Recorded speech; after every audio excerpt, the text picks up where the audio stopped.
Welcome back to Coffee, Conversations, and Badasses podcast with our guest, Terrence Davis from Dream Team with eXp Realty. So we're going to dive in some topics here. But before that, we really need to get into some not closing. Fuck, I fucked that up.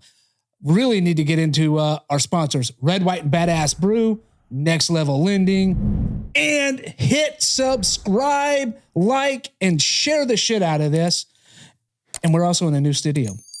Terrence. Yes. How the hell you doing, buddy? I'm doing well. How are you doing today? I'm fantastic. I've had way too much fucking coffee. I've had way too much of this coffee that's Red, White, and Badass Brew coffee made in the local Appalachians. Yeah. Okay, that is not made in the local Appalachians, but that sounds fucking good. I don't think the Appalachians are even local anyway.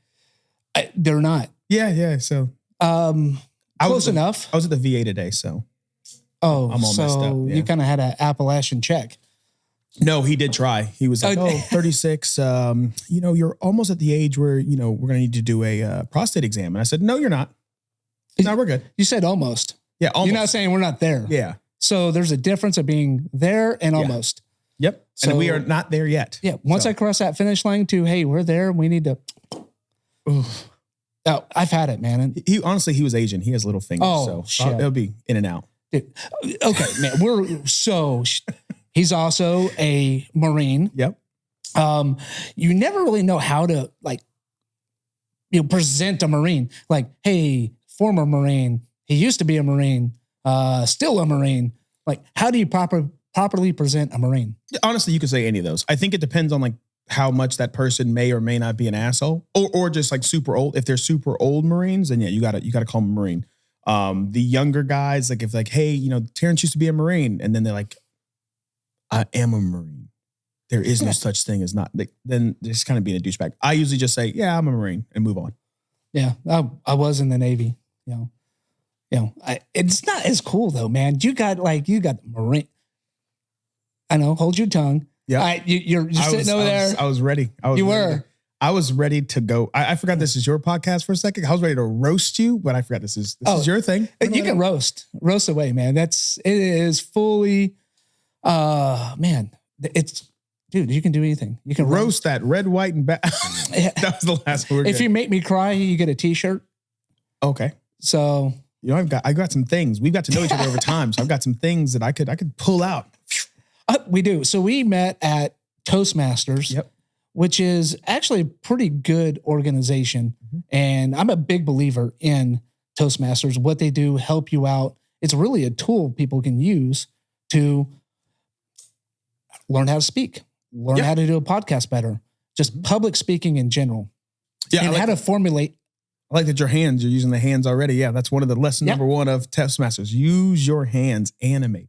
Yes. It is. I don't think people put a lot of salt into how often they may or may not need to be having a professional conversation or even a regular conversation, not filled with ums and ahs and, It's hard when you are not hearing yourself or recording yourself and you say a lot and then people catching you. And how they did it in our group was a fucking ball bearing in a tin can. So it's tink. Yep. Tink.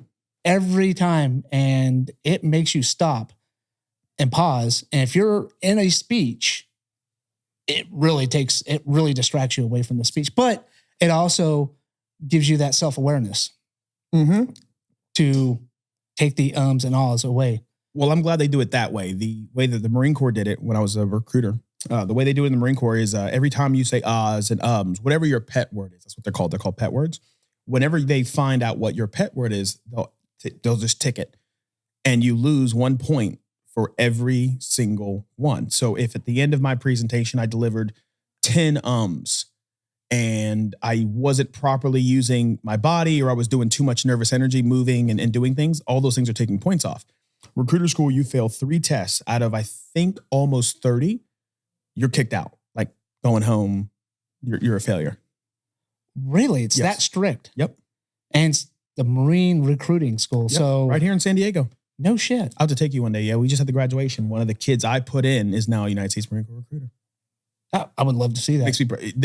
It's a super Marine Corps graduation, so it's pretty fun. Yeah, I would love to see that. Actually, that would be pretty pretty awesome to check out. When was the last time you went to, have you ever been to the depot? No. Oh, I gotta get you. Man. I gotta get you on the depot. Dude, I wasn't the most squared away sailor, but I just did my job. I didn't do it. I wasn't above and beyond. I just did my job and I did it well. Some people say, I had a couple asshole like senior chiefs and shit like that, but see, there's a fucking ums. Yep. There's one. Can we get one? Yeah, we need one. We'll just add it. You know what you do? You just add it in post. That's it. Yeah. Can we take those out? So yeah, it was good, man. I loved it. So I just worked my ass off. I worked hard. Never got a uniform inspection, attaboy, because all my uniforms were fucked up because of being dirty. Like if there's a job, I'm like, all right, well, it's the uniform I have on right now. Let's get it done. Oh my goodness. Tap attitude. So I will be honest with you. So the crazy part is when I mean squared away, I was squared away. My uniform was good. My PT was good. All that stuff. I knew my job. That stuff was squared away. I might have got in trouble once or twice on some things. We'll share those things later if they come up. But I loved it. I loved every second of it. It really challenged me. So the feeling that I got from the Marine Corps growing up, it was always like, hey, Terrence, you're so smart. You're going to be so successful. You're going to do all these things. That was a very select few number of people that were just constantly saying it. And I just kept hearing it. And I was like, yeah, you're saying it, but what does it mean? You know what I mean? I don't know. So I went to the Marine Corps and I kind of got the taste of it. Like, hey, I have to be the best version of me so I can lead with the left or right guys. I was the guide in boot camp. And then we went to the Marine Corps Museum. I'm going to tell you this time, you catching me at the best time for this podcast. This time of the year, the 248th birthday of the United States Marine Corps is on the 10th. And they put out the birthday message. I hate watching the birthday message because it makes me feel like a piece of trash for getting out. Every single time I watch it, it's like, remember why you joined. Remember the challenge. Remember the opportunity that you wanted. And I'm like, I should have stayed in. I knew I should have stayed. But no, the Marine Corps Museum, man. And the Marine Corps history is so illustrious. And it's such a, if you go to the museums, I'll take you to the one on San Diego on the depot. It reignites that portion of yourself, that the patriotism, the esprit de corps, all that stuff. It just lights me up every time, every year. I was actually legit. If I pull you my cell phone, matter of fact, I will show you my cell phone right now. I know I'm supposed to turn it off. You told me to turn it off, but I didn't turn it off, and now we're here. What's that right there? Yeah, that's the 248th. I was in the VA. video. I was watching the commandant's birthday message in the VA clinic. I'm just like, man. So what made you go into the Marines in the first place? Challenge.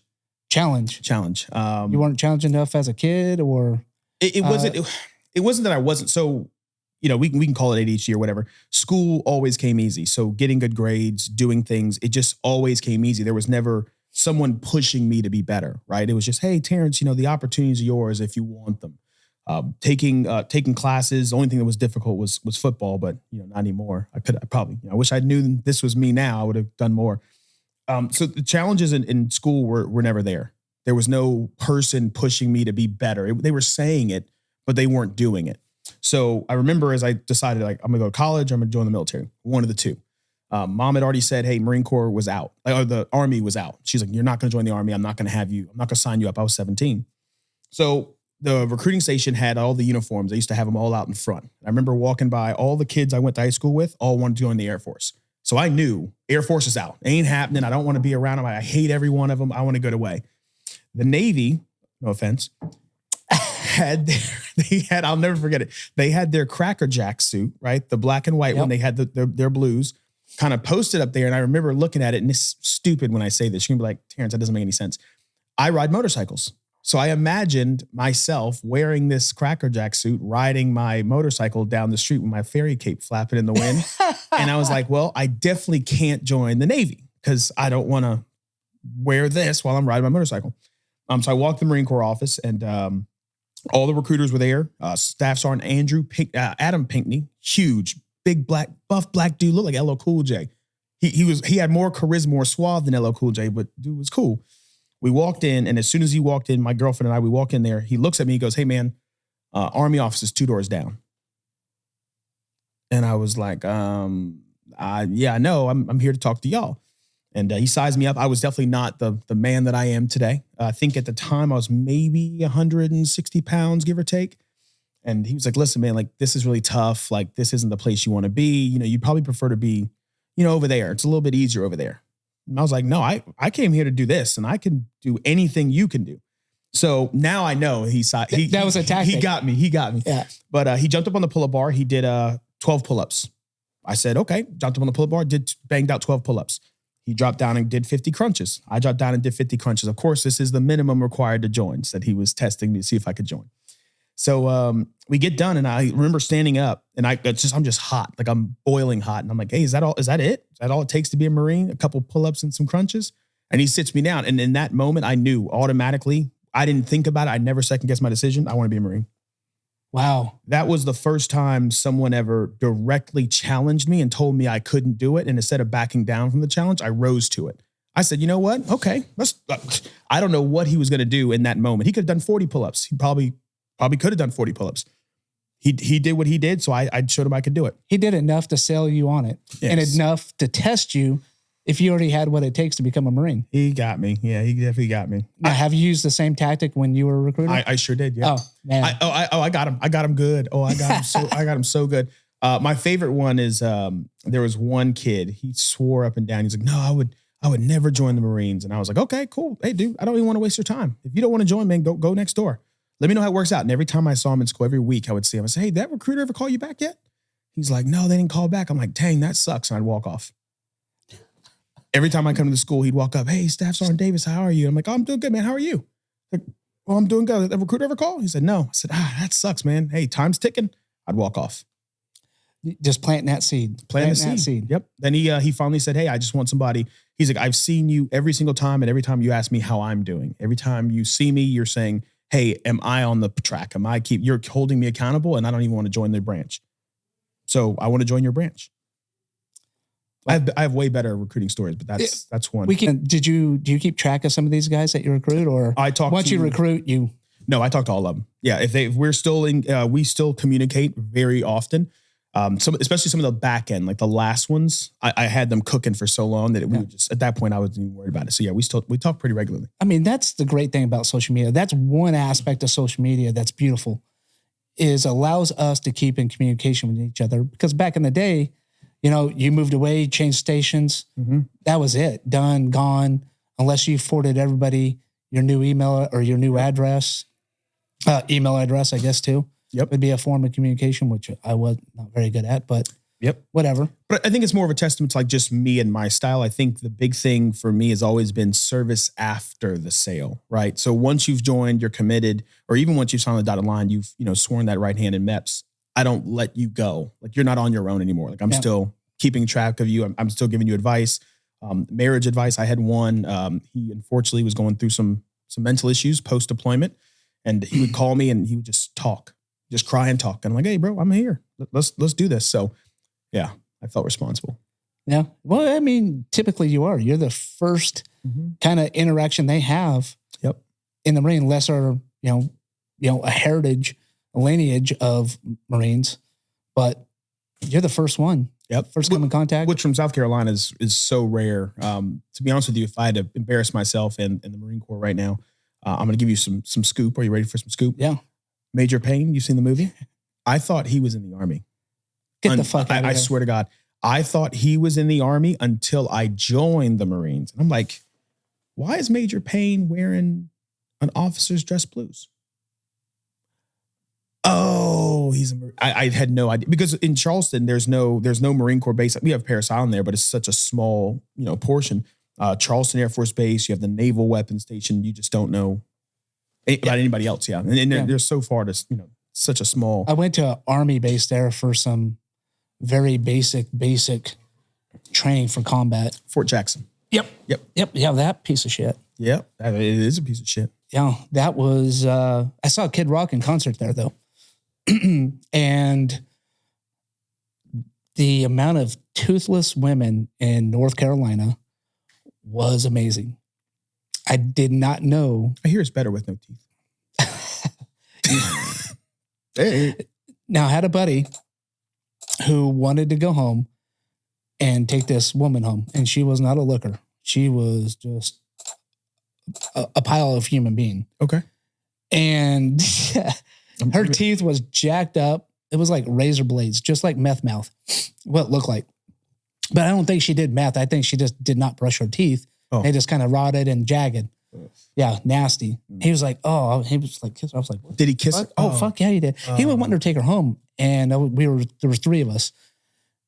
And I'm not going to say his name. Yeah. So I'm not going to embarrass him like that. Yeah. So he's like, yeah, trying to convince us. And I was, where do you live? She's like, oh, I live 10 minutes away. And I'm like, all right, fuck, maybe you want to get yours. You know, and she had a couple of friends and I'm not touching it. And plus I was married. Oh, so okay. That's much. Yeah, you should have led with that one. Yeah. I don't believe that you weren't going to touch it, but I believe you weren't going to touch it because you were married. That's right. Fair. Yeah. If she was a dime, I wouldn't have touched it because I was married. Yes. Yeah. So it doesn't matter the person in front of me. There was no going because I was married. Yep. And my wife at the time was beautiful. Is that thunder?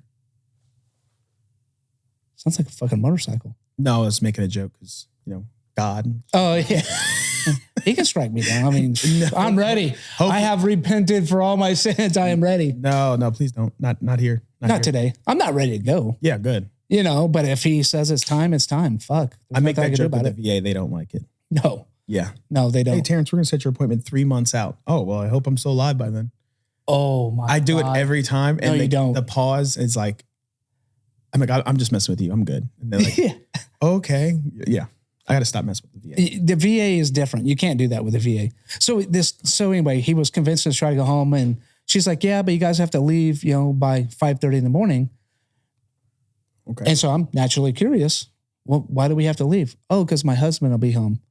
And I looked at him. He's like, oh, we're going to, I was like, hell no, we're not going. Hey, we don't have a ride. We don't have a car. We're in North Carolina. He will shoot you. Heat of passion probably exists there. Yeah. I do not want to be anything involved with this. Let's roll back to our little barracks that we're staying in. Mm-hmm. And he finally saw it my way. Took him a little convincing and I kind of finagled him away from him a little bit. So, but man, he was dead set. He'd been drinking a little bit too. You know what I mean? So I'll blame it on beer goggles. I don't know how many beers you can drink to make that look good, but fuck.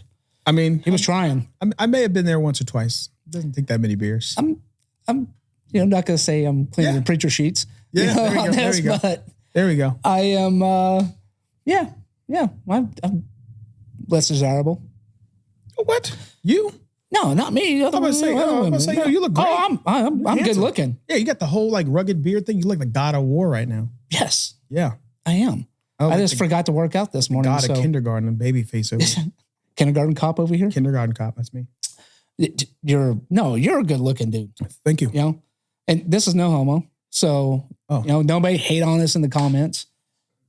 But yeah, man, couple good looking dudes on podcast. So hit me up. I'm single. Yo, just to preface that with, if you think so though, that's how you make it sound like less cocky. I think I'm a pretty good looking dude. My mom says I'm a pretty good looking dude. So, if you think I am, leave a comment. Is that how you do it? Yeah. You gotta play it off. Yeah, you can't come too confident because then it starts to come off as cocky. Oh, yeah. I guess maybe that's my downfall. But I don't go around saying, oh, hey, you want to date a good looking guy? It's me.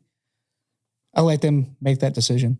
Yeah. Okay. And usually if they're talking to you, they think you're good looking enough.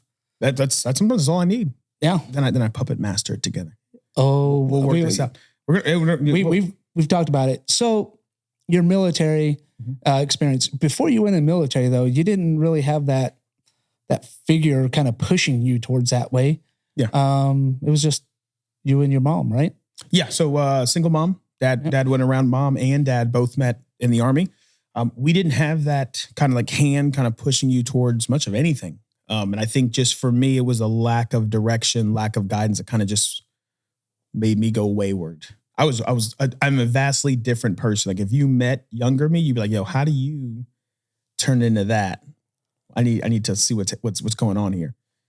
Oh, well, why? What do you mean? Why are you vastly different? What were you doing back when you were younger? Oh my God, what was that we can talk legally about? Oh, we can talk legally. I mean, I think there's a statute of limitations on crimes, that were back when.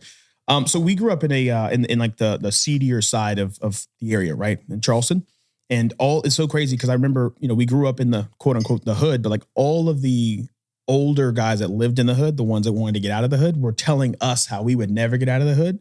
So if they wanted, like, it's mind blown, right? It's like, wait a minute, why would instead of teaching you how to get out of the hood? Instead of saying like, hey, go forth, do great things. The big shift for me, we used to do something, steal some bikes, steal some cards, some Walmarts I may not be able to legally go into anymore because I got, caught with a lot of merchandise.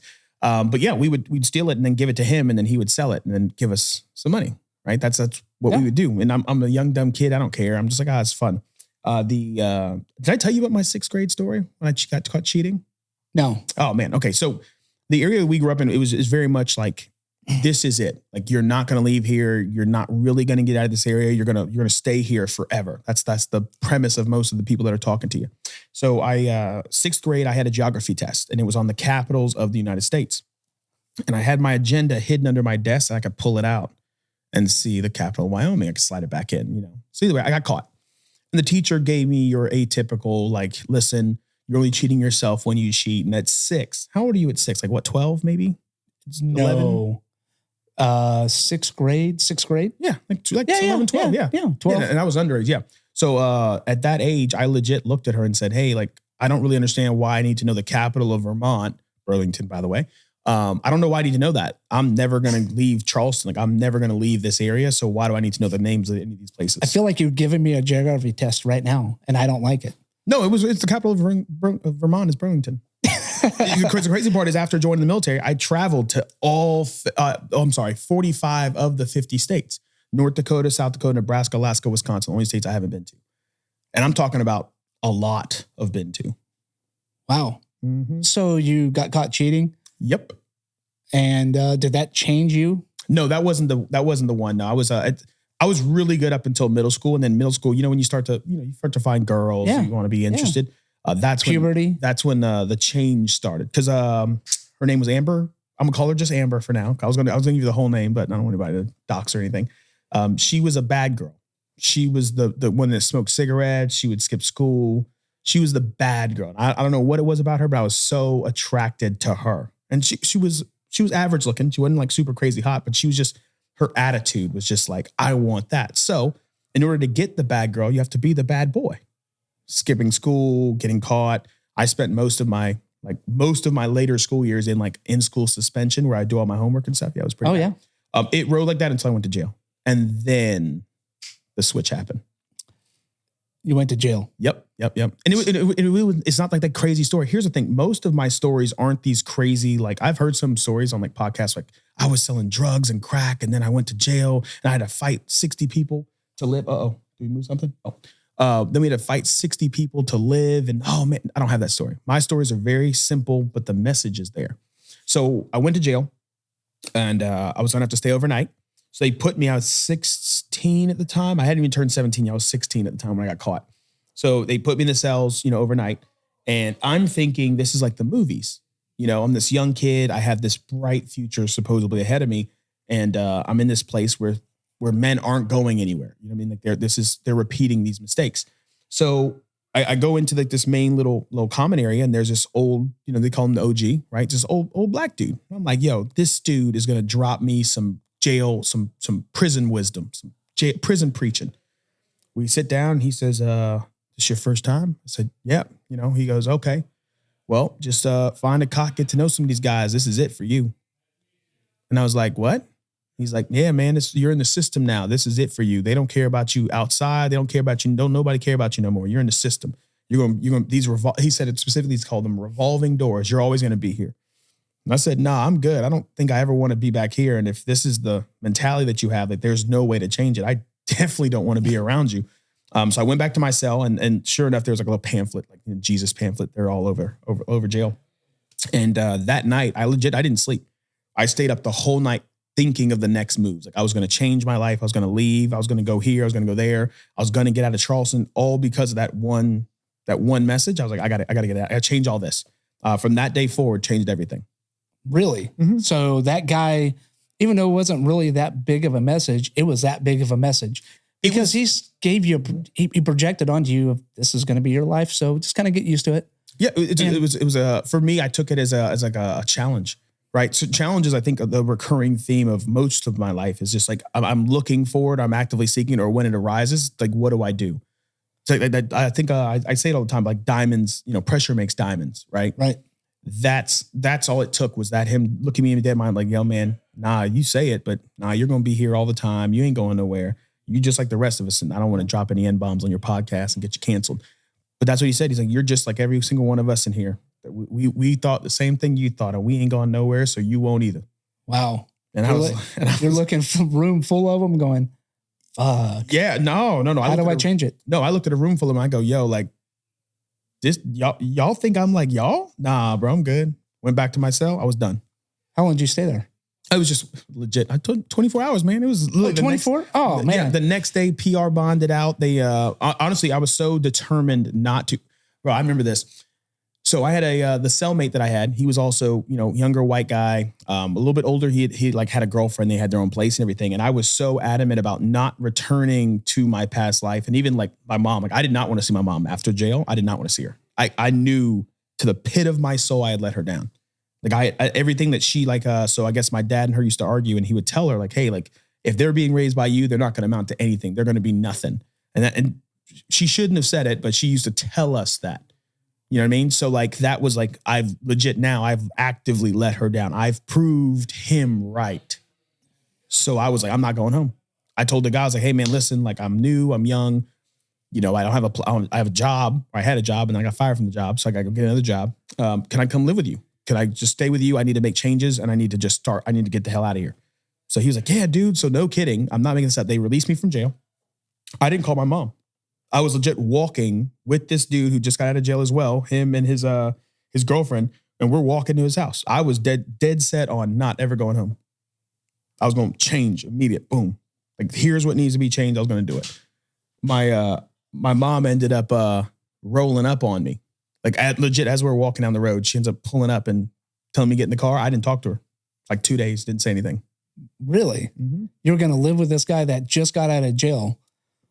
Now, do you think that would have had a major change? Oh, it definitely was stupid. Yeah, stupid. So I think, let's make sure that we're clear on this. Pressure might make diamonds, but it doesn't necessarily make smart people. So in that moment, what I do, and my wife now, she calls it a hyper responsibility. I just, when changes need to be made, I have to make them then.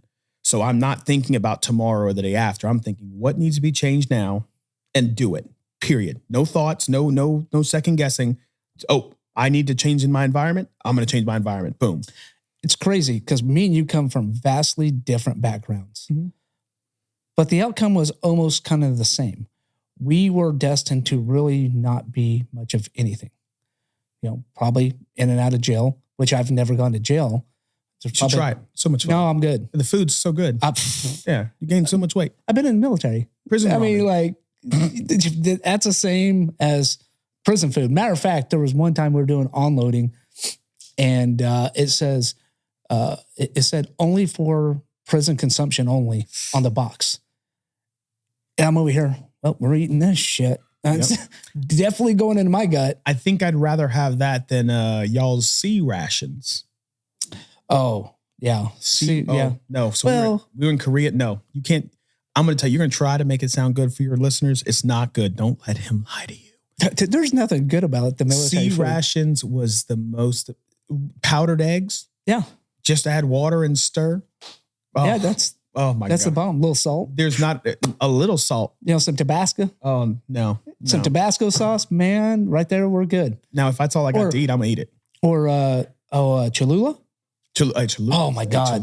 Dude, Cholula was so difficult. Mm-hmm. Wait, when they got a fresh shipment of Cholula in, as it was coming down the line, it was like breaking open and people were putting bottles. Stuff them. So you can pocket.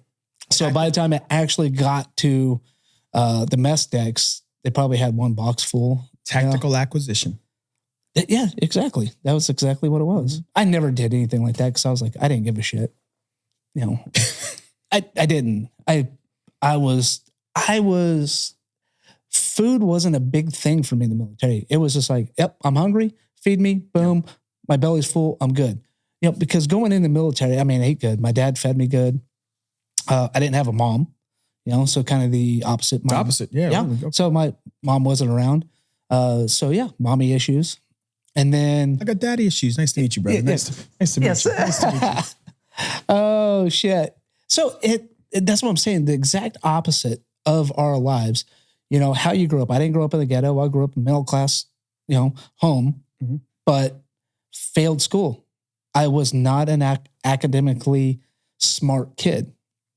I think I had very good smarts and whereabouts with me and about me, good street sense. But I had a drive in me and I didn't know it, but I didn't have anybody really driving me. My dad would try some, but wasn't crazy.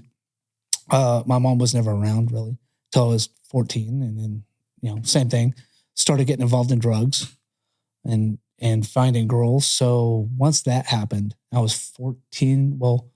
14. That was any kind of academic thing that I had any glimmer of doing, completely fucking gone. Shot. Dropped out of high school, 10th grade. Yeah, dropped out of high school. Okay. And it's so crazy because so I did have the opposite. So I have the academic, we'll call it the academic savvy, right? So whenever the teachers would call my parents and be like, hey, my mom and my stepdad at the time, hey, he's on the verge of failing. There's no way he doesn't do anything but sleep or he's not in class. I don't know how he's going to pass. And I would tell them, well, no, it's easy. All I gotta do is get a 92 average on your final. I'm good. And they're like, there's no way you're going to get a 92 average. I said, yeah, I'm just going to cram the night before. It'll be on. It'll be easy. And that's how I passed all of my classes. My mom hated it. I'm telling you, I don't know which whoopings were worse. The whoopings for bringing her like random Fs. And she would say all the time, like, I know you're so much better than this. I know. And I didn't know how to bring it out. And she wasn't bringing it out. So I'm like, but don't worry, Mom, I'm going to pass. I swear, I promise. And every year, C's and D's, baby. And she'd be like, look what you're capable of. So then, of course, now I go to college. She threatened to whoop me. I went to college. I legit grabbed when I got my diploma, I gave it to her. I said, see, told you I was going to get it. Here you go. I legit showed it to her, then gave it to my recruiter so we could bounce. I was like, hey, man, time to get me out of here, MEPS. Let's get it rolling. And going to college, now I've got all A's. And she's like, where was this in high school? I was like, high school's boring. Yeah, the college, you can get challenged. It is more challenging. Not as hard. When I went to the college, I got my degree. Everybody wrote me off. Even my school counselor, everybody. I was like, hey, I'm going in the military and that's going to be a life for me. And they're like, you should not do that. You're going to fail. You're not going to do anything. It's going to ruin your life. Blah, blah, blah, blah, blah. That challenged me. Like, well, fuck you. Yep. Not today. Oh. So went and got my GED. Boom. Month after dropping out of high school, GED, I had to go to Job Corps. I don't know if you ever heard of Job Corps. Oh, yeah. Yeah. As a recruiter, I'm sure you had to put people in Job Corps in order for them to join the military. Yep. Went to Job Corps, finished the 6 months Job Corps. Boom. Gone. Right after Job Corps, like hit the road, boom, Navy. And I was probably going to go Army or Marines. But I was influenced by my sister's husband. He's like, you should join the Navy. And then that was a wrap. That was okay. Yeah. Nope. Yeah. Okay. This guy's been in it. He knows. Nope. I was one of the only ones. And I told him when I went to MEPS, I was like, hey man, as soon as I'm ready to go, like as soon as I got a shot, I'm ready to get out of here. I want out of Charleston. So my boot camp date, I think originally was like sometime October, November, later. You know what I mean? And Sunday morning, I'll never forget it. I graduated on Thursday. Friday was chill. Saturday was chill. Sunday morning, 06. Knock, knock, knock. Hey, you said you still want to go early, right? I said, I'm ready. Because we didn't have cell phones then, so he couldn't have called me. He would have just called me. So I'm like, yeah, I'm ready. You know what I'm saying? Whenever. He goes, okay, cool. Hey, y'all going to church? Hey, just have him hit the station at 11 o'clock. He's going today. And I'm not going to lie, gut moment. Do you go to church at all? Yeah, sometimes. Okay. I don't know what it is about church, but it feels like whenever you got some major life event going on, the pastor is talking to you. Every time. Every time. So we're sitting there and I'm legit getting nervous. I'm like, okay, this is about to get real. Like this decision I made, like I'm going in it, but it gets about to get real. The pastors, if you're sitting there and you're thinking that you can't make it, know that the Marine Corps boot camp ain't going to be nothing for you. And I'm like, who else is he talking to in his room except for me? I'm the only one. But no, I legit, we went to MEPS that day, gone. Never looked back. It was the best decision of my life. Most people say that. It is the worst decision some people do make. I think it depends on what you're going in it for. I think if you're going in, I think what I was looking for is what made the best decision. What I was looking for was family, brotherhood, challenge. And I got that in so many, in spades. I found some solace in the military. I was like, wow, I feel like I belong. Yeah. I feel like I'm a part of something. It gave me drive, gave me a purpose. Yep. At the time, I didn't know it gave me a mission, but it gave me two things. Oh, you said the mission word is about to come down. Yeah. Yep. But those two things, something I've never had in my life. Mm-hmm. So it gave me those two things. I almost did not make it in. I almost didn't make it in. The reason is I smoked pot as a kid heavily. I mean, shaking your head like you didn't. I did not. You did not? I did not. Nope. We worked again. We did all the bad stuff, and I did some bad things, but I never smoked those bad things. If you're picking at what I'm putting down. Okay. All right. Yeah. So I watched the friends that I had that were smoking pot, that were also selling pot at the same time. Yep. And I would watch them either smoke their stash, or I just just the way that they moved. I've always been like an upper person, and every time they smoked, they would just kind of lay back. Oh, it knocks you out. Like just not doing it. I'm like, I don't want that. So no, I didn't smoke actually until year before last. Yeah. The stuff they have now compared to what we had as a kid, night and day. I'll tell you a story. I smoke every once in a while. But I smoked pot 2 days before I went to MEPS. And if I was your recruiter, I would have whooped your ass. Yep, no cell phones. Then no cell phones. I would have whooped your ass. But I had no idea. He was just like, yeah, I'm going to come pick you up sometime. But we're talking about months. Yeah. Nothing. Yeah. So I was like, okay. And all of a sudden it was like Saturday I did it. I was at Job Corps. Saturday I did it. Monday he shows up. He's like, you ready? I was like, yeah. And I'm not saying shit. Like I'm over here. Tell him. So I'm over here just like puckered, and I'm like quiet. I'm just like, I'm just this kid in this chair, just like, I don't want to go. Not today. And so he's like, hey, what's up, man? Are you okay? I was like, no. I go, I'm going to fail a piss test. He's like, what did you do? I smoked a little bit of weed. He's like, how much? I was like, I don't know, 4 or 5 puffs of a joint. So he looks at me. He's like, all right, don't worry. I want to go get you some stuff. It was called liquid stuff. Yep. You know exactly what it is. Oh, I maybe know exactly what it is. Yeah. Oh, you've heard the name float around somewhere. Yeah. Yeah. They called me Thanos. Really? Yeah. So the Avengers movie came out during the same year that I was recruiting. And if you had... Wait, what year was that? 2015 to 2017, I was recruiting. And they still have a liquid stuff around? Yeah. Oh, yeah. Yeah. Wow. Now, okay. So here's my thing. There's 2 things I never dabble with, right? I don't dabble with suicidal ideation. I don't mess with drug use while you're in my DEP. So before DEP, like let's say you smoked weed yesterday and you're planning on going to MEPS, I would just push you out. And then we would make it very clear that if you mess around, if you fuck me over, it's over for you. I'm not going to let you join. So that's one thing. And then suicidal ideation, that was the other. So anything mental health, anything outside of that though, I can say it now because they can't like go back charge me. But I may or may not had a kid. His wife to this day, she like every year on his Marine Corps anniversary date, she sends me a Thanos snapping. So I sent this kid to MEPS and we got his police background check. And he told me he had some fights in school. I was like, all right, it's a juvenile thing. Like we should be fine. So I got his police background check. We sent him up to MEPS. While I come in the morning, I had PT with some other kid. I'm juiced up. I got a contract about to go through. I come in and on our fax machine is like a 30-page document from a different county with all the juvenile stuff he's ever done. Every fight, every kicked out of school, every, assault, like, cause that's what they call it. They call it assault. So I'm standing there and I'm like, holy crap. If I send this up, this is over. Like this kid's not getting in today. He might not get in at all. So I sat there and I looked to my right and no kidding, next to our fax machine was the paper shredder. So I said, so he came back and I legit put on my desk. I slapped it up there and he had on my desk all of his charges. It just sat there in a little pile. I said, you can take this with you. He's like, did it come in? I was like, yep, it sure did. It's right there. So he took it with him. His wife calls me Thanos. Wow. Make that thing disappear. It never happened. Because it wasn't in the package. Right? Yeah.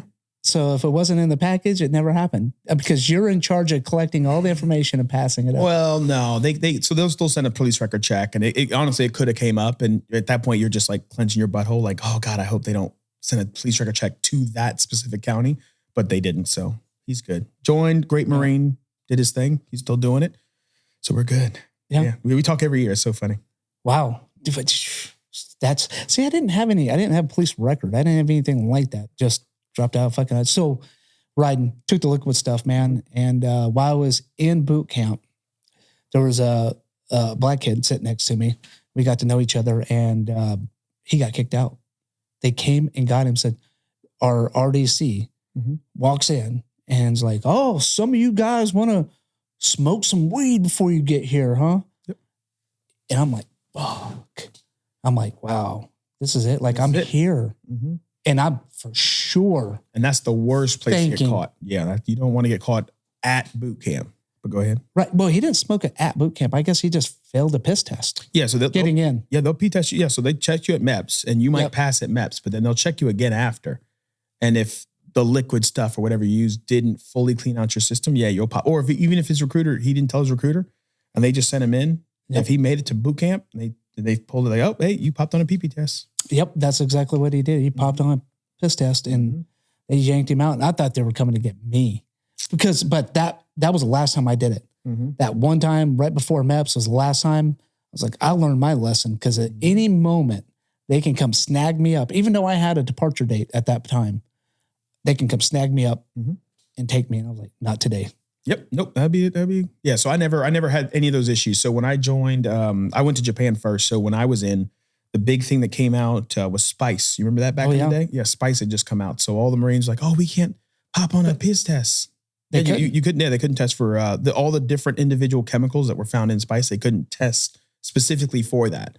So you had young dumb Marines who were like, I just need a high. Yeah, they would smoke it. I didn't. Yeah, I didn't. I never dabbled. My circle of people didn't like these are our careers. Like this is our life. Yeah, no, I'm good. I never dabbled with him. While I was in, people smoked. And around it, I was like, dude, like I wouldn't even be in the same room because I was afraid I'd get, secondhand high or something. Yep. And I was like, freak. No, not today. I never understood the marijuana thing. It's always been confusing because you know the risk, right? You know what happens if you get caught. And I had to ask, like my brother and I had a heart-to-heart. He lost like his fourth job, like, cause he wouldn't take a PP test cause he kept smoking weed. And I'm like, dude, at this point, I just need to smoke with you. Apparently I am missing something. Like this high is so important that you're losing your jobs, months of pay and bills to like keep smoking. Like, bro, let's just get high right now. Cause I got to feel this. Cause it must be the most amazing high ever for you to give up your job and your career. Like, nah, I'm good. It's not. It's really nothing. It's really not. Yeah. I've done it now, and I'm like, all right, I can see the appeal. Like, I can relax. I feel I can. Like, oh, okay, cool. I'm kind of relaxed. But if you said, hey, Terrence, if you smoke, you're going to lose your job. You're not going to be able to be a realtor anymore. Like, nah, I'm good. See ya. It's not that important. I'll just keep drinking. Yeah. I got him. Easy day. Yep. Easy day. Yeah. There's nothing out there more important than one, keeping your job. Yep. You know what I mean? Keeping your sanity, really. And if drugs is your vice and you can't put it down, dude, you got a problem. Yeah. You need to go get some help. So, how did you transition out of the military? How was that transition for you? Because you didn't retire. No. You didn't do 20 years. How long? No. 13 years total. 13 years. Mm-hmm. So usually at that point, people are lifers, going to stay in. Honestly, if I had done them, I did do my 13 years straight. It was broken up time. What happened is I did my first initial 5, got my deployments in, all that fun stuff. And I love the Marine Corps. My plan was to stay in, do life, right? I also believe in fate though, right? Sometimes fate has different plans for you. So there was a job online when I went to my SEPs and TAPS classes, and they showed us the website, and there was a job online. It said, hey, electronic technician 2 for SPAY-WAR BAE systems. And I'm like, you know what? I have all those qualifications. Let me see if I get it.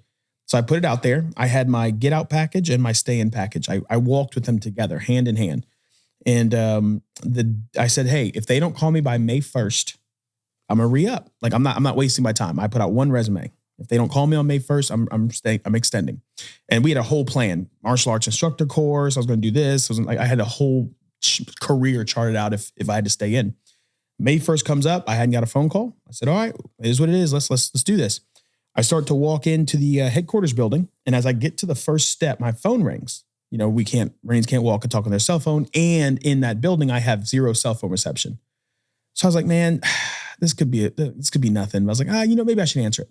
I take 2 steps back. I answer it. It's BAE. They want to offer me a job. I said, hey, let's meet tomorrow. So I drove down to Charleston, interviewed. They called me on the way back up. They loved me. They're like, yeah, we want you. So now I have this opportunity to go make the base pay, I think was $65K a year at the time. And then I was 100% travel. So per diem every day. So as a 22, 21-year-old, I was clearing like 130 maybe a year as a Marine, doing nothing but traveling and drinking and partying and having a really good time. It was the best decision ever. And then I had my daughter. Oh. Yeah. Wait, so you were married at the time? No. Or in a relationship? Okay. No. It was just a girl I would talk to whenever I would come back to Charleston. We'd casually hook up, and then boom, I get that phone call. Hey, I think I'm pregnant. Like, oh, how? No way. Yeah. Yeah. Sound like me. That's how I had my first, 3 kids. Yeah. I didn't plan any of mine. Yeah. I wish I had that opportunity. Like I look at some people and I'm like, man, it must be so nice to be able to like plan out your future expenses. Like, hey, let's have a baby next year. Like, oh, that would be so nice. I mean, I wouldn't say it was planned, but really had no financial responsibility to even have a kid. Nope. I was in college at the time, retired out of the Navy now. Okay. And she's like, I want another kid. And I'm like, I don't want no more fucking kids. Wait. So it sounds like you had a choice. I did. Oh, okay. Well, to be honest with you, yes, I did. But if I would have argued that point, something probably would have happened. Mm-hmm. And she probably would have got pregnant. Plus, I was in love with her. And I wanted to give her everything that she wanted. The family that she wanted, And, I agreed to have another kid. Well, I did not have that situation. My situation was I'm sleeping with this girl who also has a boyfriend who's messing up. So every time he messes up, it just happens to be as I'm coming back into town. So she just show up at my house like, hey, he's messing up again. I'm coming to your house. Boom. That's how it happened. Yeah. And then after a while, boom, she's pregnant. I'm like, okay. Well, oops. Well, she kept the baby because she was hoping it was his. So I honestly could like kill an entire podcast with just that one story. The funny thing is the boyfriend is technically my former best friend's little brother. So it's the whole thing. And like, I kind of helped raise him a little bit because we were like so close that we hung out all the time. And then his girlfriend came. It's a whole weird situation. I've done some things I'm not proud of. So she's hoping it's his baby. And the ultrasound, I think, was when he called me and was like, hey, man, I think it's your baby. And I'm like, no. And then no kidding, the day she was giving birth, she called me and said, hey, I'm giving birth on this date around this time. So I made sure I was close. And he called me that night after she was born. And he's like, hey, man, I think you need to come down to the hospital. I'm like, oh, crap. So I ride down there. I open the door. I've never met like her family or anybody. Don't know any of these people. So I'm just the random black guy walking into the hospital. It legit was like a life, like a meme. All these white people just standing around. As so was her boyfriend white? Yes. It's pretty clear indication. Yep. So I didn't see the baby yet. I opened the door. I'm standing there. It's awkward. Everybody's staring at me. I'm staring at everybody else. And the baby cried. And my soul, I swear on everything, my soul shook. Like the inside of my body, something went like this. And I was like, oh, that's my baby. I didn't need a DNA test. I did get one. I didn't need one, but I knew. I was like, oh, yep, I'm that baby's daddy. So so we're standing there and I'm like, now it's becoming real. Now it's sinking in. Like I'm about to have this child. Now I have to be a dad. And her granddad comes outside and he's like, hey, we just need to know, are you going to take care of her? Are you going to provide and take her? And I remember like, hey man, listen, like I completely respect everything you're saying right now, but I just found out I got a kid. So I really don't give a fuck about anybody getting taken care of right now. I just need some space. I need my space. So anyway, that was that. I didn't plan any of the three, like my three bottles. I have 5 technically. My wife has 2, but I didn't plan any of them. Not one. I didn't get to plan not one of them. Yeah, last one. I have 4 kids. I have 4 kids. Well, my first one was with my first wife. Mm-hmm. And I realized to never take relationship advice from my dad. Yeah. Because he's been married 3 times. Yeah, that sounds like so, and the last time he's probably like, hey, you probably shouldn't take relationship advice from me. I'm like, yeah, no shit. You tell me this now. Yeah, after. So casually dating this girl. Mm-hmm. She gets pregnant. I'm back in Oklahoma on leave with another girl in my dad's truck. And she calls me up and she's, hey, I'm pregnant. We're broke up at the time. Hey, I'm pregnant. And my first question, is it mine? Yeah, natural. She's like, yeah, of course it's yours. I was like, well, last time I saw you, you're kind of kissing another dude. So I don't know if that's really mine. Yeah. She's like, yeah, it's yours. So we talked like, okay, it probably is mine. And so we're trying to work out everything because I took the advice my dad gave me. Mm-hmm. Well, you got to man up. Now you should probably marry her stuff. Yep. So I did. And about 7 months into marriage, fucking couldn't stand this person. And I was like, geez, I was like, you know what? I'm going to try to learn to love her. Did y'all date? And then you got married? Or did you go straight to marriage? Just almost straight to marriage. Oh, okay. No. Yeah, we didn't date. There wasn't a whole lot of dating. It was just kind of straight up. We dated like 4 months prior, casually, mm-hmm. but we were broke up. So obviously, it wasn't working. So I tried to make it work. And about 2.5 years into it, I was done. It's so crazy. Done. You and I have such a very similar story. So I didn't marry her, so I've only got one marriage under my belt. So we were sleeping together for a while, and I just noticed just a respect thing, right? We talked about respect the other night. My big thing is like, hey, like there's a certain amount of respect that we have to maintain, and this is from me to her, and then from her to me, preferably. So the last time we ended up hooking up, this was the time she got pregnant. She wanted me to drive her to her cousin's house. They wanted me to stay over the night. We were all going to grab dinner, all this stuff. They knew me already. So we're at dinner and the whole family is like, well, hey, how's your ex-boyfriend? How's he doing? Where's he been at? And I'm just sitting there like, oh, it's cool. I'm not here. The whole night they had this very awkward conversation that I'm just sitting there for. And I'm like, yeah, I think I'm good after today. So the next morning, we did sleep together that night. The next morning I said, hey, listen, this is it. I'm done. I'm out. I have to respect myself. I have to respect you. I think we just need to be done. So when she found out she was pregnant, it was nothing but nightmare for like the full 9 months, on and off, just yelling, screaming, fighting all the time. I'm like, I don't even know what we're fighting for. So when we found out, okay, the baby is mine, at that point, the boyfriend was out of the picture. He's like, I'm out. Peace. I'm going to go do my thing. I'll never forget. We were driving to meet my buddy and his girl who just also had a baby. So we just all kind of casually getting the baby together, right?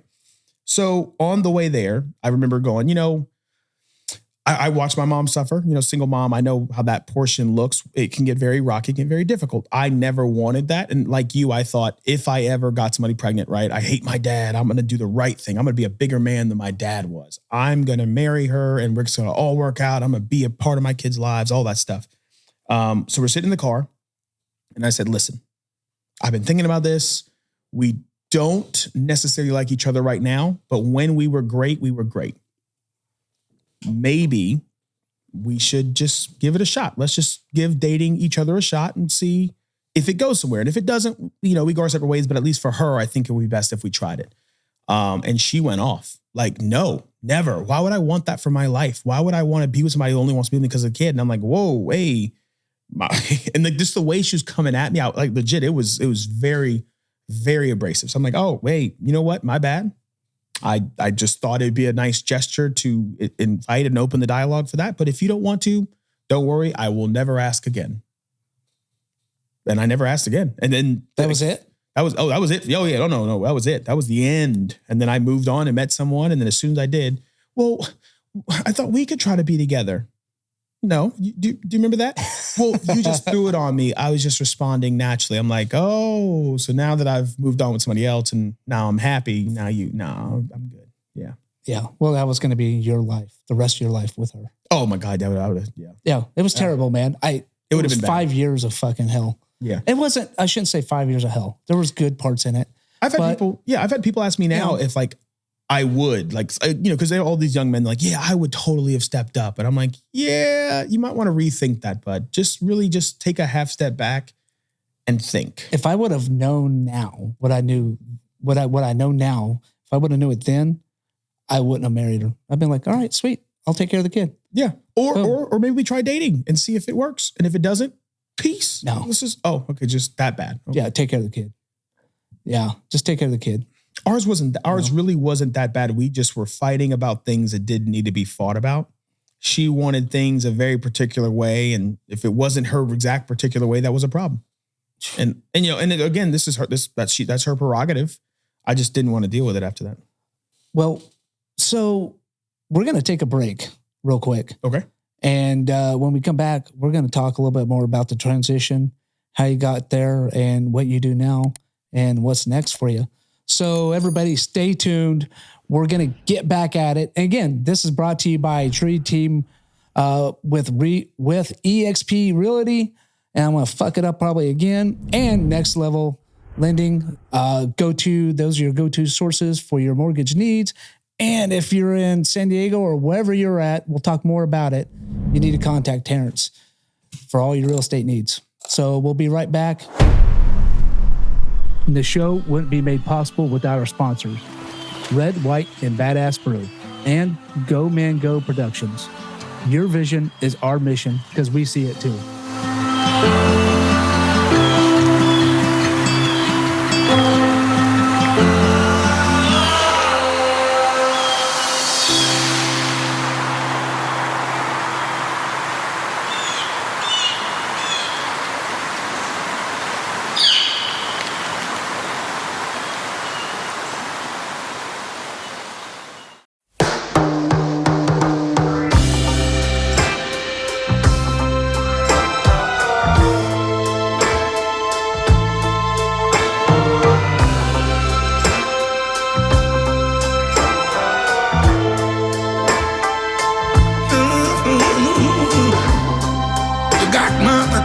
Baby,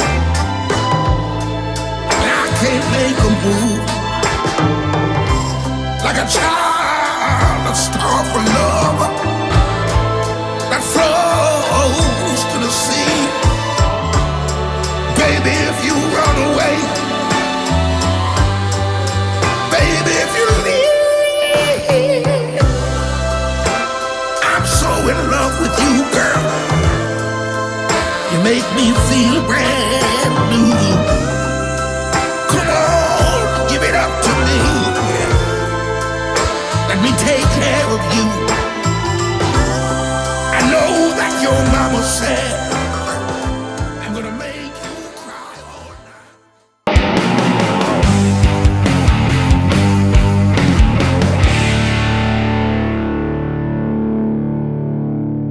Welcome back after the break. You're listening to Coffee, Conversations, and Badasses podcast with Terrence Davis with Dream Team EXP Realty. I can't get it. Anyway, fucking it up. He's laughing at me, which fine, happens often. Don't have a script in front of me, but it is what it is. Also, Next Level Lending. Thank you so much for being sponsors on the show. Also, hit subscribe, like, and share. And if you like what we're doing, leave us a comment. Terrence, Back after break, man. We're talking about the military, transitioning. Yep. So you had a couple of transitions. Mm-hmm. How was it when you finally decided you're done with the military and you're transitioning into the civilian world? But you kind of had a already unique perspective because you've already done it once. Yeah. So I will definitely say that the second time of active duty was vastly different than the first. And I will say that's mostly me. The first time I joined, I was locked, cocked, ready to go. I was that guy. I was the guy you wanted because I didn't ask questions. I just did things. You want me to fuck somebody up? I'll go get them right now. The second time around, this is after being in the entrepreneurial space. So I'd already been in real estate for, I think, almost 2 or 3 years almost. So coming back where now I've got a taste of civilian life as an adult. Now I've made good money. So I know that when I go back to active duty paychecks, it's like, this is not enough. You know what I mean? As a realtor, you know, I've had months where like, hey, I have to manage my budget, right? Maybe the sale doesn't close this month, or maybe it pushes out to the following month. So going back into active duty where, you know, stakes are high, you know, we have a recruiting mission and everybody's on edge. And I'm like, okay, cool. Yeah, we'll get it done. And they're like, you know, how are you just so nonchalant? I was like, because this isn't life or death, man. This is just put a contract in. That's it. But like, what if we don't make the mission? And I'm like, what are you talking about? We're gonna make mission. Everybody calm down. But I think you and I kind of talked about, and this is probably what you were alluding to, and I'll kick it. I definitely felt that getting out and what drove me out of the Marine Corps was just like, I just knew I was done. The standards, there's a minimum standard I had placed on myself. Like, hey, I'm going to be a leader that leads from the front. I'm going to be the leader that knows all the knowledge. I'm going to be the leader that knows exactly what we're doing, when we're doing it, and can help us move forward. And as I got older and kind of started going through it, I kind of stopped leading. And not stopped leading from the front, and like by meaning of like not leading my Marines. I'll never do that. But like the PT standards got a little lighter, you know, I got a little heavier. I was like, I'm at 260, man, running 3 miles at 260. I got the muscles, I can do the pull-ups, but I don't want to do that anymore. You know what I mean? So it all started to impact just my overall leadership style. And I just knew like it was time for me to go. Like, hey, my time here is, I'm no longer holding, it's not even the Marine Corps standard. The Marine Corps standard was met. It's my standard as a Marine, as a leader. I wasn't meeting it. So it's time for me to move out. Let somebody else, let somebody else move up into my space. Let them take over and do what I should have been doing. Yeah. No, I get that. I mean, I don't know if a lot of people come to that decision. I don't think so. Cause I think once you ran at that time, you ran, especially people who are in consecutive, you had the taste of civilian life. Once you get that taste, people are like, oh, would you ever go back in? Like, that's such a difficult thing to answer because I don't know if I would go back in. If there was something that was happened, okay, then I would, easy day. Let's make it happen. But just make a decision of saying, hey, would you give up what you've been building or give up what you have to go back in active duty? Probably wouldn't. Yeah, I agree with that. Yeah. If you know, something like what we currently have going on right now, overseas was to pop off and they were like, hey, we're taking all 4 of your homeboys. I'm like, oh, whoa, my boys are going? Nah, hey, I'm coming too. Just volunteer. That would be the only way that you would get me, I think, right now back in uniform would be if something were happening and my boys were directly called back. Now, if they called me, I'd probably toss it around like, dang, should I? But you're 100% right. I mean, because you touch on the topic of what's going on overseas, and you're talking about with Israel and Palestine. Yep. Why would that drive you to join? Because that's really not our fight. It would, yeah. So it's not about the fight or what's happening over there. It's my boys are going. Sure. You know, and these are the guys that I care about. Sense of brotherhood. These guys that I love. Yeah. So if these guys are going, and God forbid something could happen to them because they've been called to this line of duty, I'm going to be right there next to them. What's the chances of you actually being there next to him? Fingers are crossed. I mean, let's be honest. This is really should be called the coffees and conversations version. We're going to leave the badass stuff out because to be honest with you, unless it was necessary, like it came to my front door, like I don't see that happening. So like I could sit here and go, I would definitely volunteer if they called. To be honest with you, you're 100% right. Like I don't know if what I have right now is worth giving up to go do that. You know what I mean? Like I did my deployments. I got those in already. So I got that taste of it. Unless it's my boys that are actively going that I need to be there for, I'm good. Let them. 9/11 was different. Yeah. They came to us and brought the fight to us. Yep. You know, what's going on over there isn't our fight. Now you can have, wait, you disagree with that? in the long run, I want to make sure we're supposed to be able to get business out of this. Now I'm gonna get flack for it. No, I'll stand. We don't have to go here. No, I'm gonna stand by that flack. The thing is, at the end of the day, and I was talking to a guy. I told you about the other guy that I know that has very big real ties to the Muslim community, the sheiks, and all those folks out in Jordan. And just as I was listening to him, and we were both talking about this. I love having intellectual conversations where we're just talking. We're not arguing. We're not picking, choosing principles and hills to die on. We're just talking. And he even agreed with me. Like, if the people that are fighting, not Israel and Palestine, I'm not talking about those two. I'm talking about the group Hamas that's trying to take over and do these things that ultimately ended up getting collateral damage. And now you have, Gaza or Palestine getting targeted.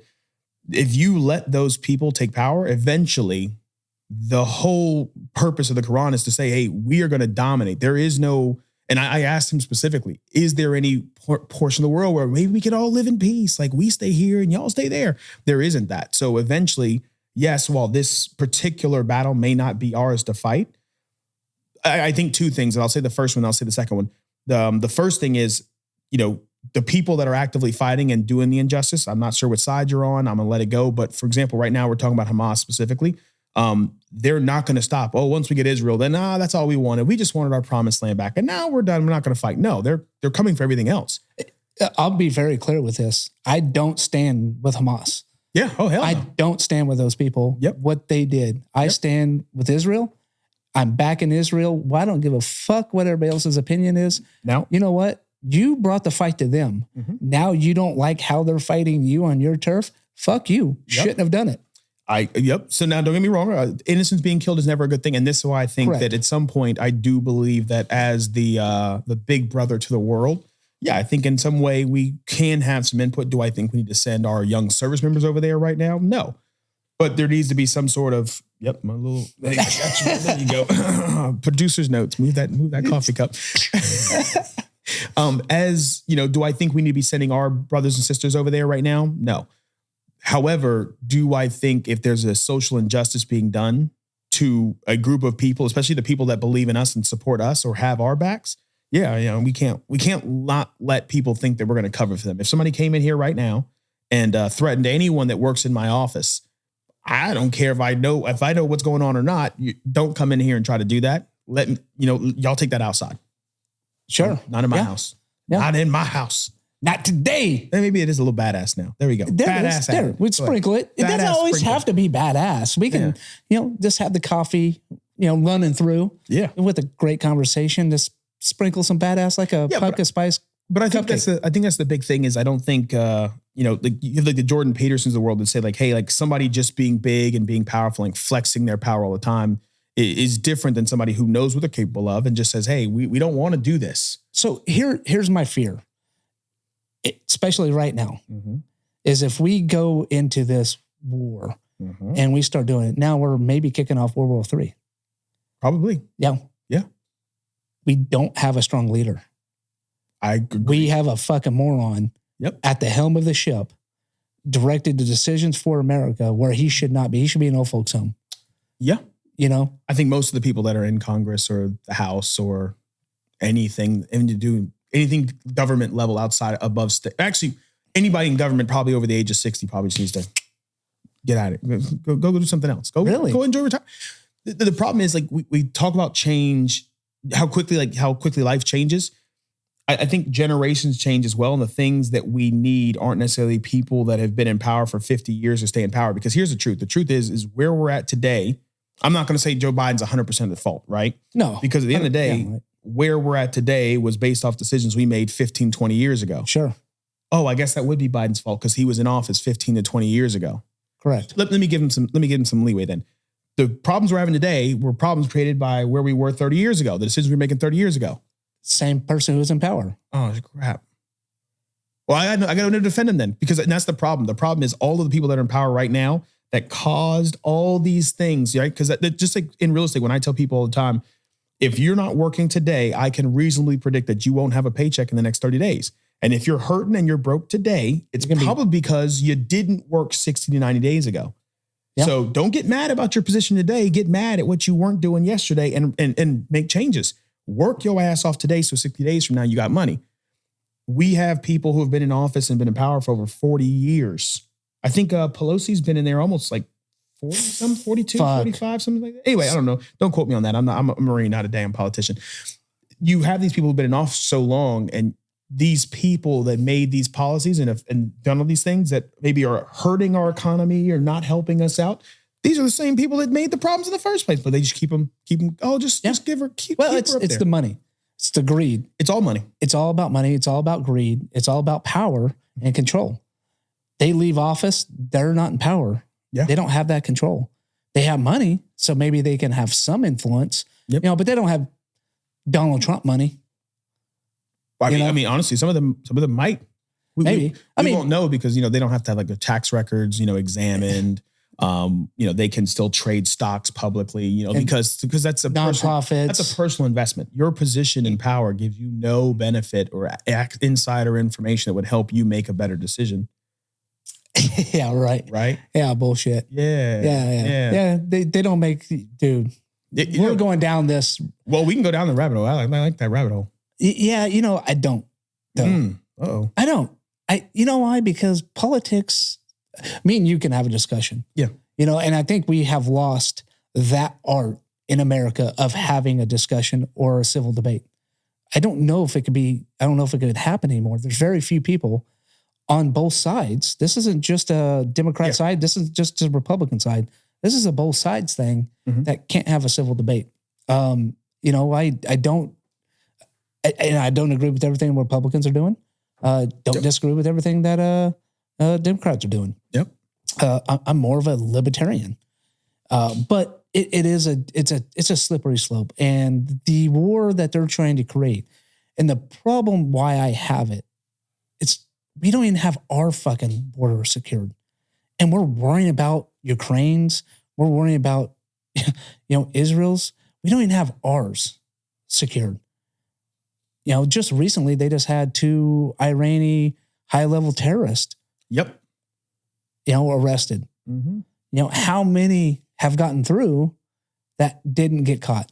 Honestly, I think it's worse than that. It's not even like if you're talking about just terrorists. It's just overall people that are here that don't really believe in the values of being here that are here. There's a family I was talking to like a week ago.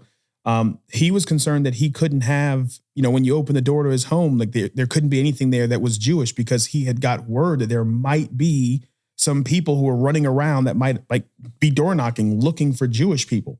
Why should this person, in America? In America, why would that be a message that honestly, like I'm not going to say that doesn't make sense in theory. Like, I'm already in the neighborhood, knock, knock, knock. Oh, is this a black person? I'm going to beat him up.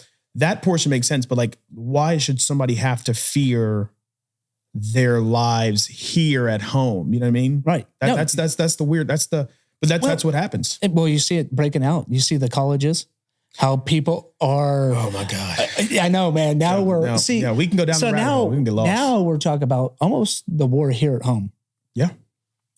That's my concern is the mentality of America when they're like, oh, I stand with Palestine. And I was like, what the fuck? Well, I think the problem is, it's ignorance. It is ignorance, but really it's better than ignorance, right?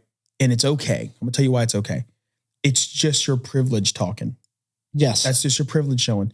Because the truth is, if you, as I did see a video and it was on, I think it was a Harvard video where there was a Jewish student who was getting harassed by black people and white people with the Hamas flags talking about Palestine. Yep. That's just your privilege talking. That's all that is. Because if you were to, you support Palestine, I believe you should be able to support whoever you want. You want to support Palestine? Here, I'll buy you a flight, fly your ass over to Palestine, and go stand on the border with them. Go right. Yep. I'm sure they'd love to have you. They wouldn't chop your head off or kill you because you said, hey, please don't call me he, call me thems. You know what I'm saying? Like, I'm sure that would be 100% okay over there. Yeah. Being gay, being a tranny. Yeah. Being gay, being a transgender, being non-binary. That's all okay. If you're wanting to go over there, I'm sure you can get a flight. I think they'll welcome you with a sign. Yeah. At the airport. Yeah. Probably warm hugs and kisses. Don't Google Translate it though, because it probably says infidel. Infidel is actually a friendly word. Correct. Yes, when you're talking to those kinds of people, like when they say infidel, it's like, me brother. Yeah. Habibi. It's infidel. It's brotherhood. Yeah, it's brotherhood. Yeah. But go do. So go do your thing. Go do God's work. For me, it's just a sign of your privilege and the opportunity that you have to never have ever gone over there. You don't have to, like, it's easy to, I guess, digest what you can see on your cell phone and go, wow, Israel, they're so mean. How could they do this? But then you would never step foot and go over there.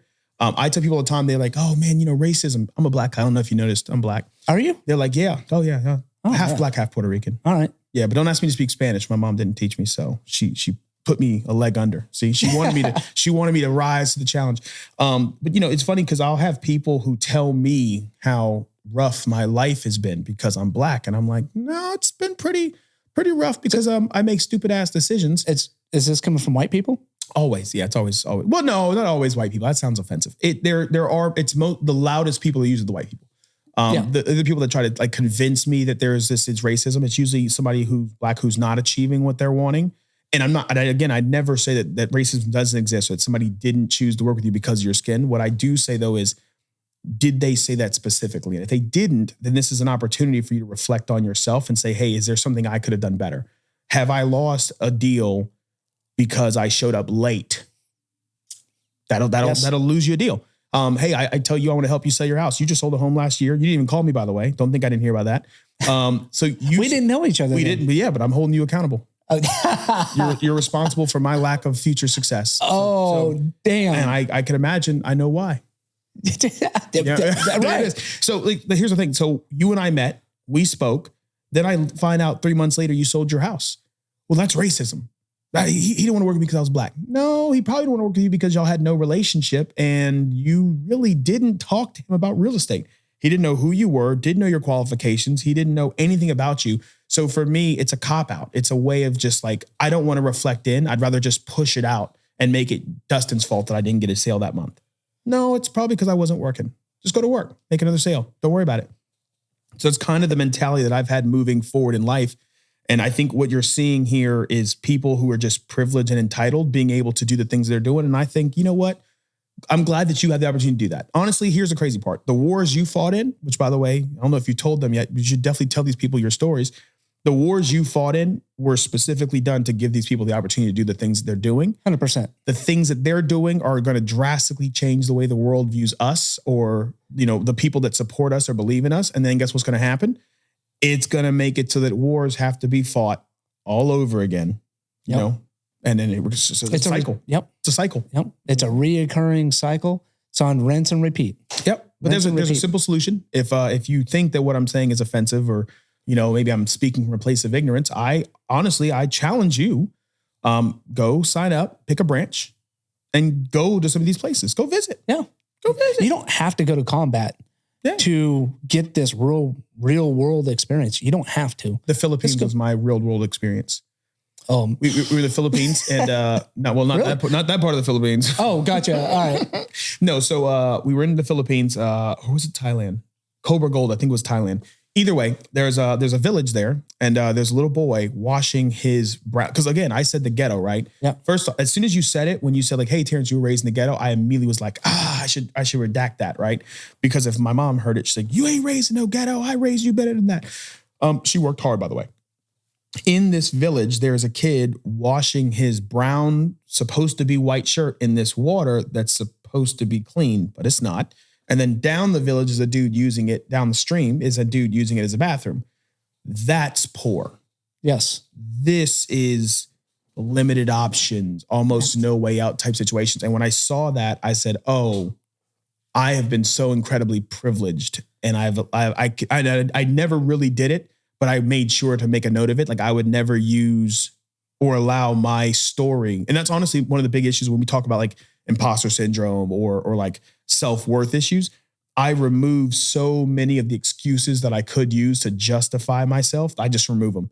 I wasn't born in the ghetto. The ghettos that I've seen around the world are 5 times more ghetto than, I had to wear my mom's hand-me-down jeans and people called me dirty because I had fucking grass stains in my jeans. That's a true story, by the way. Fuckers.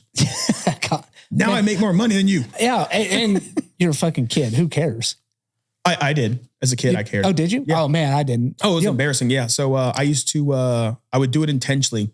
I would wear jeans. Where my mom that's how we got close. So when my grandmother gave them to us, or my mom would hand them down, and she worked for Comcast. So she would crawl in her houses and whatnot. So she would give us jeans. And if I noticed there was a grass stain on the jeans, I would intentionally make it a point to draw attention to myself as I took a knee in the grass. So if anybody made a comment about my grass stains, I could say, oh, I kneeled in the grass today. It was a stupid mistake. And he saw it, so he can corroborate that these pants weren't dirty.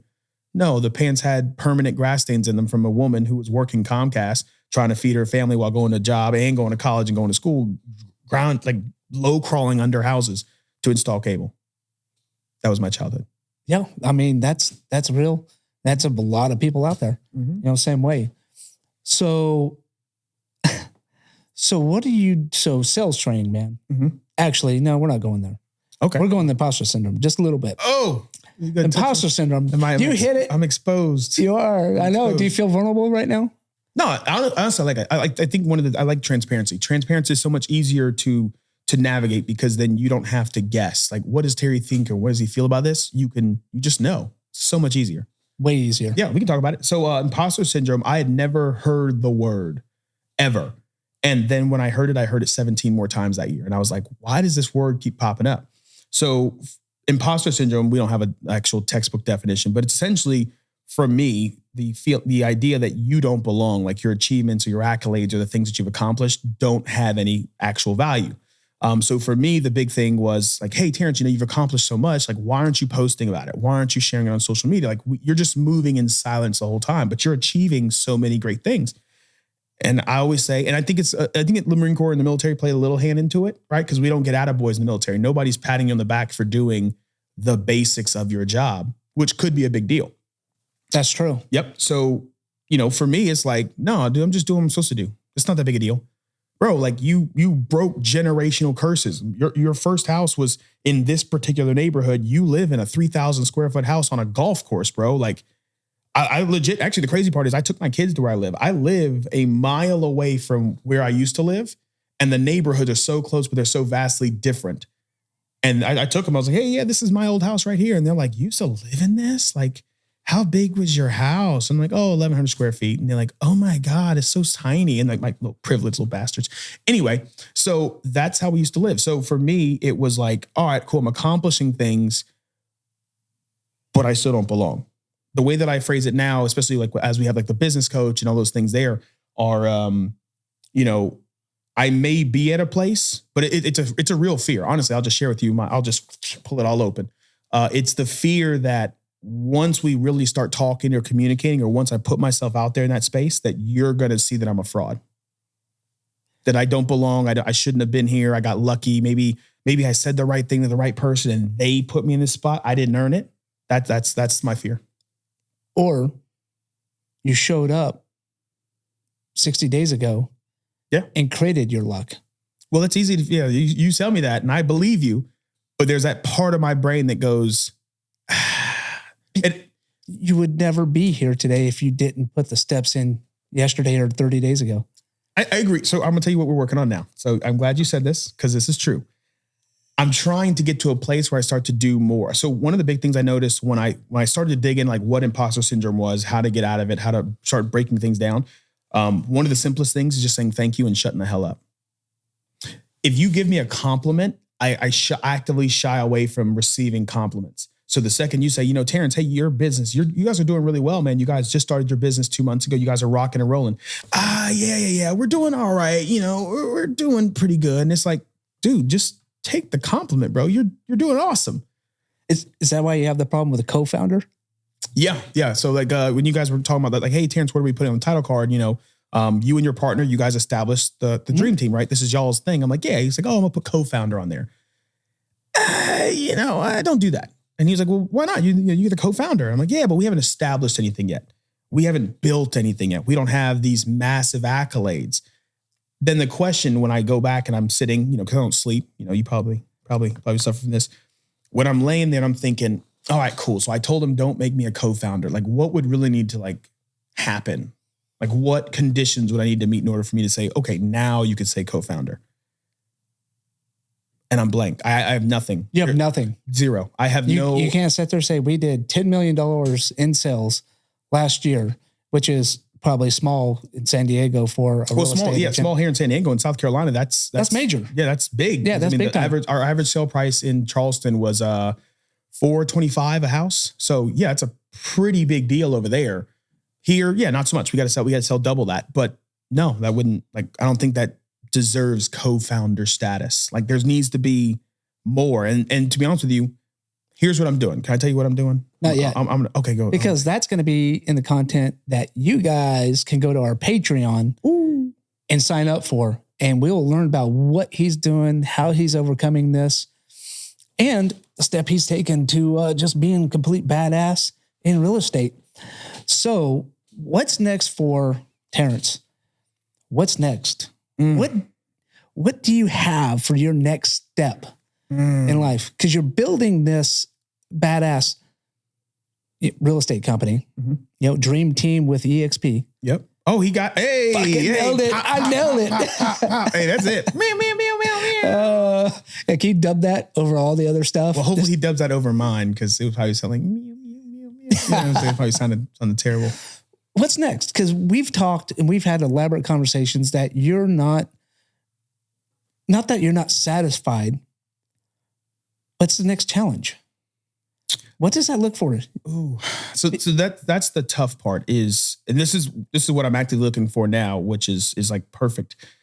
What I'm looking for now is what I'm asking myself, what's next? I think I told you I did mushrooms for the first time. And what I learned about myself as I went through that experience was I never set the GPS for the next destination. Right. So as my wife asked, like, wait, how was your trip? Like, she was there with me. And I'm like, it really wasn't a trip.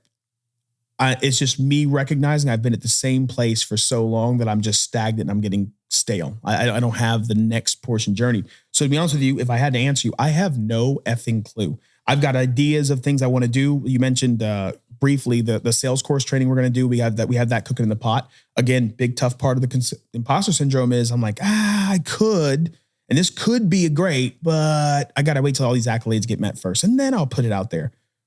No, if people need it now, I need to be doing it like right now. So the big thing right now that I'm trying to figure out is what is next? Like what I do know without 100%, without a shadow of a doubt, realtor cannot be on my gravestone. I don't want to hear, here lies Terrence, the realtor. I can't have it, don't want it. So for me, it's trying to find that next big thing that gets me out of bed and makes me go, yo, that's it. That's what I need to be doing. So are you saying you don't want to be, what's that guy's name in our Toastmasters? Which Durant. Ron Durant? Ron Durant. I don't. No, I don't. And it's not taking anything away from him. Yeah. But no, I get it. It's got to do with the fact it's like the effort. And I think what I've been trying to do is I've been here in San Diego, right? I've been trying to get more in depth with me as a person, just kind of digging into my soul, kind of figuring out what stopped me. So like therapy, for example, I've been doing the therapy thing, trying to break down what's made me this, what's made me me. You know what I mean? Like what's put all of my talent, skills, and abilities behind this locked door that I can't personally unlock, but you can. You know what I mean? So we're going to talk about that. Yeah. But that's on the extended content that you can only get on Patreon. So go to our Patreon account. It's in the link. It's in the bio. Go check it out. So Terrence, I want to say really, where do they find you? I mean, there are 100 ways to find me. The easiest way, obviously, Instagram. That's right. Yep. Terrence.td. We kept it simple. Okay. That's it. Or dreamteam.com. We do. Yep. So the Dream Team ST is the website where they can look at, the properties and stuff like that. But really, honestly, real estate sales is very different. Really, what you really want to do first, you want to just connect with me. Don't worry about the website. You can go look at Zillow if you want to see houses. If you want to connect with me and get to know me as a person, my Instagram. Or to call me, one of the other. What's your ideal thing you like to do in real estate? Like what really kind of gets you off? Finding a deal, like finding something super crazy, unique, outside the box. That's where the fun in real estate is. So for example, I was sharing with a guy, he's looking for a place, he's looking for housing. And I said, hey, well, hold off on what you're doing just yet. I might have a deal you could work. And he's like, well, what do you mean? I might have an opportunity for you to take over this guy's mortgage subject to his property. I think there's a way you can get this. And it's going to be the same amount of money you're spending, only now you're getting a house. No appraisals, no inspections, no commissions, no nothing. We can make this happen. And he's like, dude, like, that's crazy. Like, how would that even work? I got it. Let me use the tools in my tool belt. I'm Batman. Let me use these tools in my tool belt to make these things happen. That's the stuff that gets me out of bed. Traditional real estate stuff. Oh, you want me to open a door for you? That's all right, cool. The negotiation piece, the sale piece, the creative outside the box thinking. That's where you'll, that's where you shine. I'm getting hot right now. I got a little hard just now. I'm sure we're going to figure out how that deal happens coming up. Yep. You know, so we're gonna stay tuned with that, and we'll definitely have you come back on and speak a little bit about that and how that fell into place and how it went. So stay tuned, guys. Go to our Patreon. Again, you're going to see the extended content. We're going to actually dive in to some deeper topics with Terrence. And the only way to see it is going to our Patreon. I want to say thank you, Terrence, for coming on the show, man. Thank you for having me, man. Are you kidding me? This is awesome. You guys got a good setup. This is nice. This is, man. And it was next level lending. Mm-hmm. You know, they set this thing up and they are really making this thing happen. And we want to thank you for that. You know, but you're a badass, Terrence. You are. Thank you. I'm dead, I'm dead serious. It's like, oh God. Okay. I don't want to get into it. It's hard. I was trying to it's hard to take a compliment. It is. I'm on the same page with you, you know, but I tell you why you're a badass, because you have not taken the path that was going to give into you.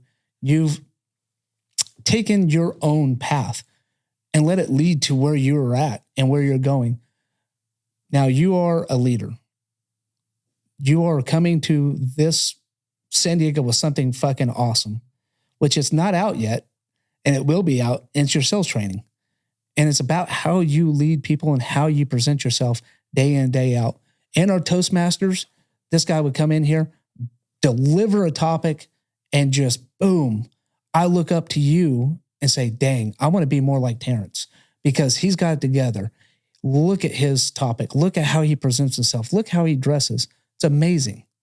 You know, you have it together. I want. You are a badass, man. I want to discredit everything you just said. No, my suits don't even look that good. Yeah, I know. I'm just gonna say, just take it. Just say thank you. I'm trying. You're and this isn't the last time you're gonna be on. I'm still sore, man. Can I argue some of those points that you said at least? Can I feel a whole no, thing? You cannot. You gotta sit there and take it. I'm just gonna sit here and you have to hit the gym to let it out. That's exactly what you're gonna have to do. I'm gonna go to the gym tonight. I'm like, yo, he said all these positive things. How dare he say I look good in a suit while I'm delivering a powerful, impactful speech? I'm going to argue these. Also, because you're going to be getting over something that's holding you back. Yeah. You're a badass, Terrence. So stay tuned. We are going to be hitting the after content. Go on Patreon. We want to thank Go Man Go Productions, a badass production company that is putting this and doing all the behind the scenes work. Also by Red, White, and Badass Brew Coffee right here. Badass coffee, tastes great, get you up in the morning. Also, Next Level Lending for putting this all together and just making everything just kind of happen, man. Awesome. We want to thank everybody. Make sure you hit the like, subscribe